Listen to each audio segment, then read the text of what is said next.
My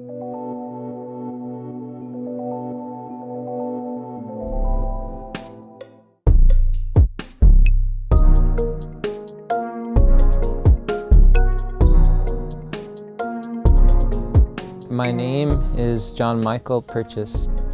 I'm an artist and a tattooist, craftsperson, gardener, and carrier of tradition and culture. I also have an artist name. It's Ome Tlaloc. I'm from a little township. It's known as Montana Vista. It's on the outskirts of El Paso, Texas. Being from Montana Vista, it was a real rough upbringing, I would say.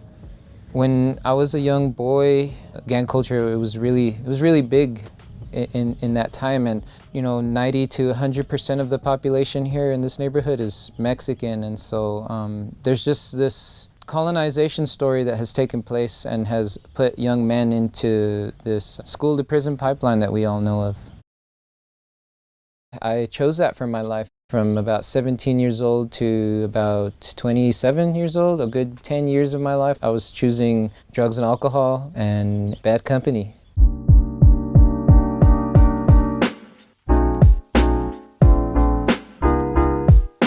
I started hand poke tattooing as a young skater kid, and I always got made fun of. I'd be called things like cholo and stuff, like prison tattoos, you're just doing penitentiary tattoos and stuff like that, or they would say all kinds of things, but for me, it was just really cool. It was punk rock at that point. It was that rebellious spirit of mine. I felt called to redraw my drawings on people, and the best way that I knew how, because back then I was only like 15, we didn't have a tattoo machine. So we started to hand poke, and that's how I learned about tattooing.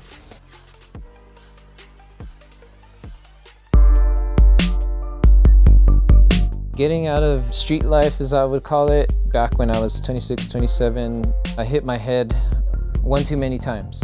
It finally woke me up.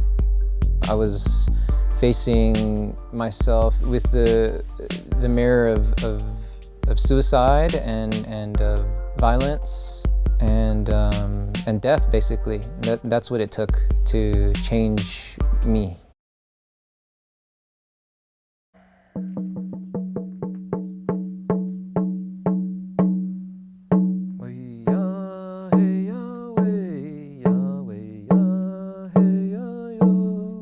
There's been several moments in my life where I've connected to my Indigenous background. I think the first moment was my grandmother telling me about who I was and who my grandfathers were and my grandmothers.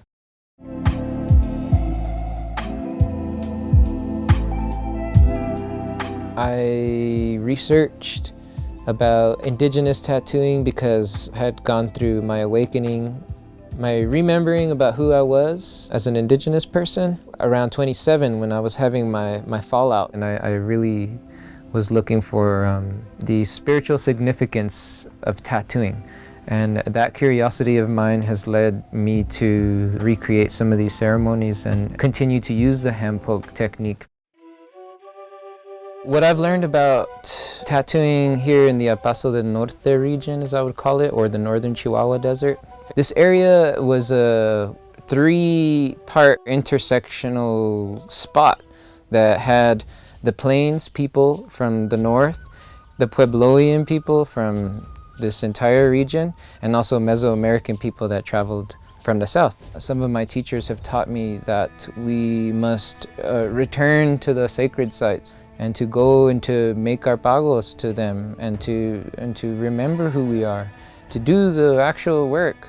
We're doing the Thunderbird tattoo. The Thunderbird is one of those sacred sites here in El Paso that we have that I feel it is very underrated.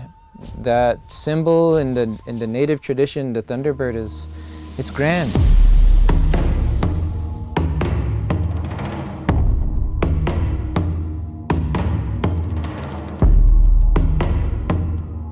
All right, we made it here to the offering site.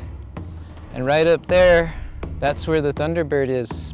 This looks like a place for me to have that communication, to open up a dialogue with this spirit here of the Thunderbird. We have a brother today, Oscar Perez.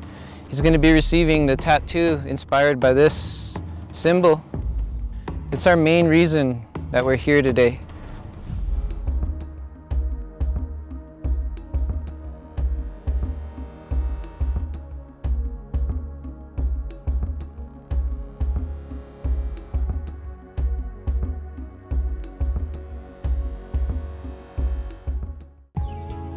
To me, I feel like I've opened up a communication with that Thunderbird. I spiritually told it that I haven't forgot about it. This is a beautiful way seeing you flourish and blossom into this tradition and this culture, receiving this symbol as a tattoo. And it also marks a strong commitment in me to take everything that I learned along the way and offer it to the community and the people here. We're doing something that is connecting us to who we truly are. Ome en Yautzihuatlampa Chaneque, en Calixipito Tecutzi.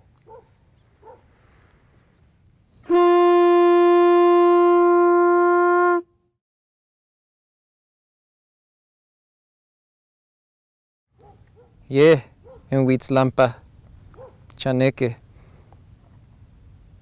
en Calihuitzilopochtli.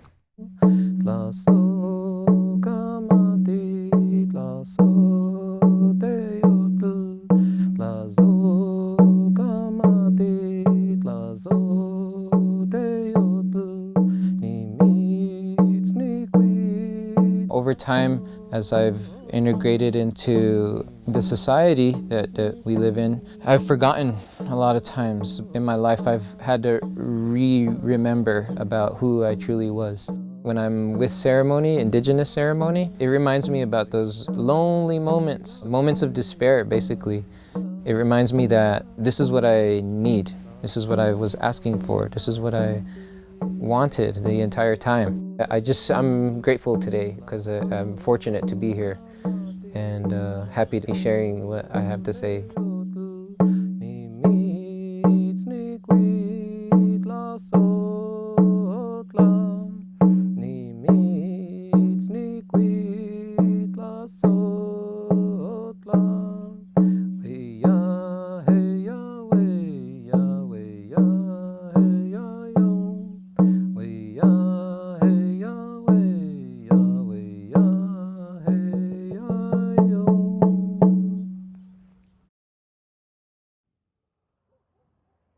Now we in Mictlampa Chaneque, in Caliyayawiki Tezcatlipoca.